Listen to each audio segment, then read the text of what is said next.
Hi, this is Mato. Welcome to my online chess lecture. In this video I will show you a game between Bernardo Mailhe and Nenad Sulava. This is a game from Chess Olympiad, played in Batumi, Georgia in 2018. Bernardo Mailhe played d4. Nenad Sulava played d5. c4, Queen's Gambit, accepted. Knight to f3, knight to f6, e3, black to move, e6. b5, defending the pawn, may end up in trouble for black. One simple line goes like this. a4, c6, a takes on b5, c takes on b5, b3, c takes on b3, bishop takes on b5, check, bishop to d7, queen takes on b3. And white has a better game. Back to our game. Nenad Sulava played e6.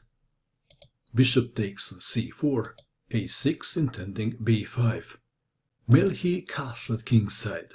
Knight from b to d7, queen to e2, c5, bishop to d3, bishop to e7. All this was seen many times in the past.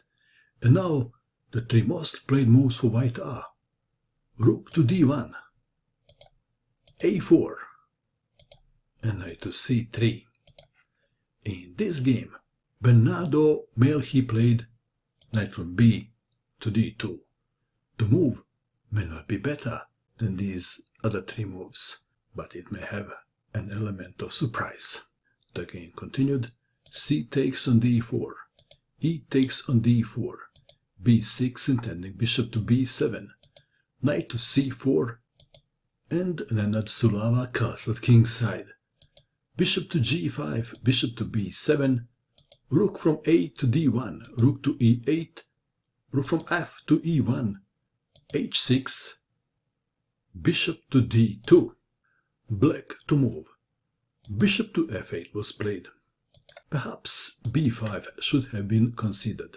After say knight from c to e5, queen to b6, and black would have a bit more freedom. Back to our game.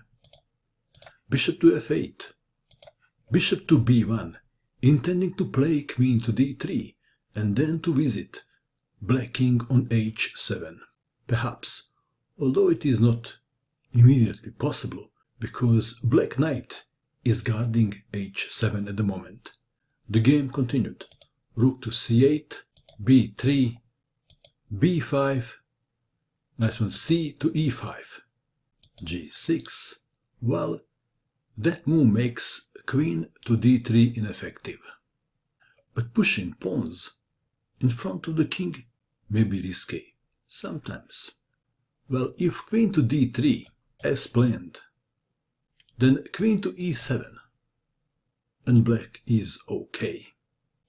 So Bernardo Mailhe had to change his plan, and he found a new plan.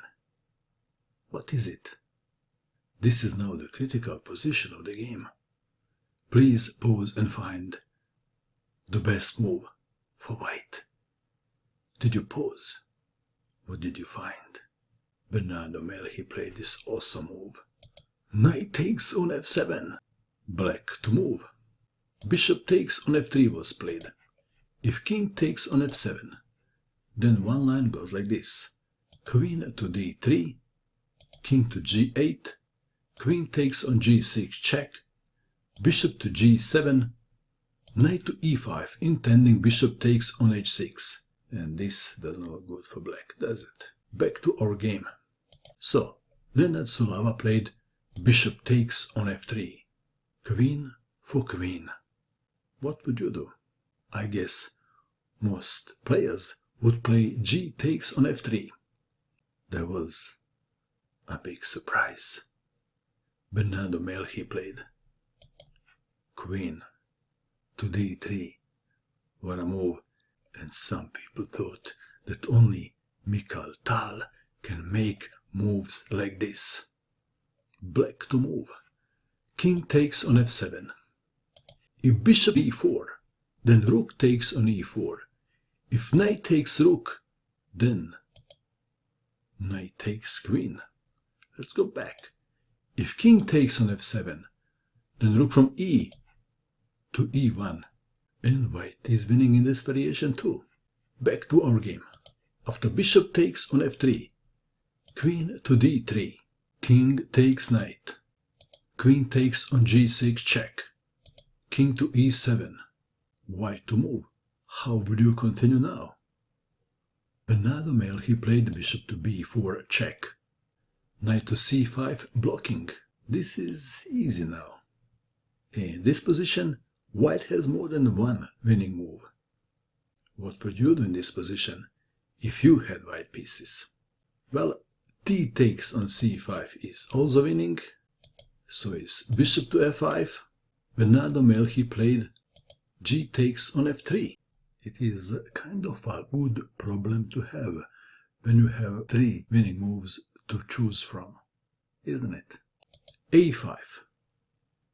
Attacking the bishop, bishop takes on c5 check, king to d7. White played a move and black resigned. What would you do? Queen to f7, check. Black resigned. For the entertainment purpose, I will show you just one line. Bishop to e7, queen takes on e6 check, king to c7, queen to b6 check, king to d7, and there is checkmate in 1. Bishop to f5, check, mate. Wow, what a game! This was one of my favorite games from this chess Olympiad. What do you think of this game? And that is all. I hope that you enjoyed watching this video. I wish you good luck with your chess, and bye for now.